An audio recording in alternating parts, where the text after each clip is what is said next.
नमस्कार मित्रो. वाढवण बंदर भूमिपूजन सोहळ्याला पंतप्रधान नरेंद्र मोदी जेव्हा महाराष्ट्रात आले त्यावेळेस ते भाषणात असे म्हणाले की शिवछत्रपती शिवाजी महाराजांचा पुतळा पडला त्याबद्दल मी या देशातल्या महाराष्ट्रातल्या लोकांची जाहीरपणे माफी मागतो.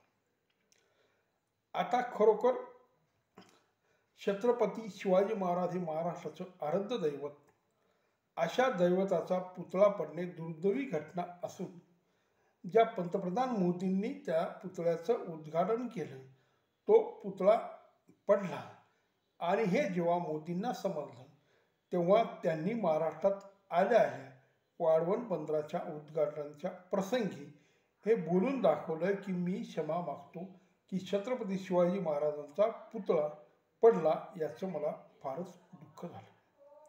मित्र, ही खूप चांगली गोष्ट आहे की एखादी चुकी तुम्ही जरी केली नसेल पण त्याची जबाबदारी तुमच्यावर, तुम्ही सत्तेत असताना किंवा तुम्ही कारभार पाहत असताना ही तुमच्यावर येते आणि त्याची जबाबदारी तुम्ही स्वीकारली, ही चांगली गोष्ट झाली. पण विरोधकांना मराठा आरक्षणचा लोकसभेमध्ये जो फायदा झाला तसा छत्रपती शिवाजी महाराजांचा पुतळा पडला याचा फायदा व्हावा यासाठी त्यांनी मोदीने जी माफी मागितली ते ढोंग होतं असं भाषणात सांगायला सुरुवात केली. त्यात महत्त्वाचं म्हणजे शिवसेनेचे नेते आणि प्रवक्ते संजय राऊत असे म्हणाले की पंतप्रधान मोदी यांना पुढे निवडणुका महाराष्ट्रात आहेत म्हणून छत्रपती शिवाजी महाराजांची हे माफी मागतात. मग जर मोदी निवडणुकीचा संदर्भ घेत किंवा निवडणुकीचा हिशोब ठेवत जर माफी मागत असतील तर तुम्ही काय करतायत? तुम्ही सुद्धा पुढे महाराष्ट्रात विधानसभेच्या निवडणूक आहेत म्हणून पुतळा पडला याचं भांडवल करत आहे हे सर्वसामान्य लोकांनाही समजतं. तेव्हा जर एखादी व्यक्ती प्रत्यक्ष जबाबदार नसेल तरीसुद्धा त्या गोष्टीची जबाबदारीतून माफी मागत असेल तर ही गोष्ट तुम्ही मोठ्या मनाने स्वीकारली पाहिजे आणि या व्यक्तीने ही गोष्ट चांगली केली असं मोठ्या मनाने मान्य केलं पाहिजे.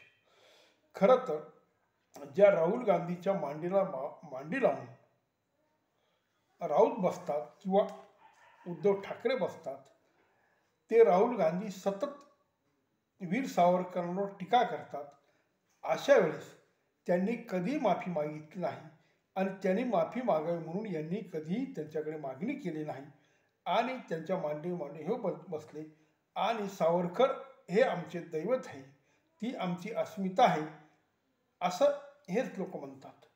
जर सावरकर वर टीका करत असताना राहुल गांधी जर माफी मागत असतील आणि छत्रपती शिवाजी महाराजांचा पुतळा पडल्यानंतर जर पंतप्रधान मोदी माफी मागत असतील तर याच्यातला फरक नीट समजून घ्यावा. महाराष्ट्रातल्या मुख्यमंत्री उपमुख्यमंत्री यांनी माफी मागितली ती एक वेळ आपण समजू शकतो, पण पंतप्रधान मोदींनी माफी मागितली नसती चाललं असतं, कारण हा राज्याचा विषय होता. हे सगळं जो पुतळा प्रकरण झालं हे राज्याने उभं केलं आणि त्याचा दोष खरं महाराष्ट्र सरकारकडे म्हणजे पर्यायाने आजच्या सत्ताधारी पक्षाकडे येतो हे सुज्ञ कुणी मान्य करेल. पण ह्या गोष्टी जाणून बाजून होत नाही किंवा याच्यात कुठलंही षडयंत्र होत नाही. काही चुक्या होत असतील त्याबद्दल मुख्यमंत्र्यांनी माफी मागितली तेव्हा हे प्रकरण इथं संपायला हवं. त्यासाठी मोर्चा, आंदोलन आणि रोजचं टी व्ही समोर येऊन वेगवेगळ्या पद्धतीने बोलणं फारसं बरोबर नाही, कारण मूळ विषय लोकांच्या सुखदुःखाची, लोकांच्या मागण्याची, लोकांच्या अडचणीची असतो. तो सोडून तुम्ही एखाद्याच गोष्टीला किती वाहवत घ्यावं आणि लोकांना किती भावनिक आवाहन करावं याचंही तारतम्य सगळ्या विरोधी पक्षांनी बाळगलं पाहिजे. नमस्कार.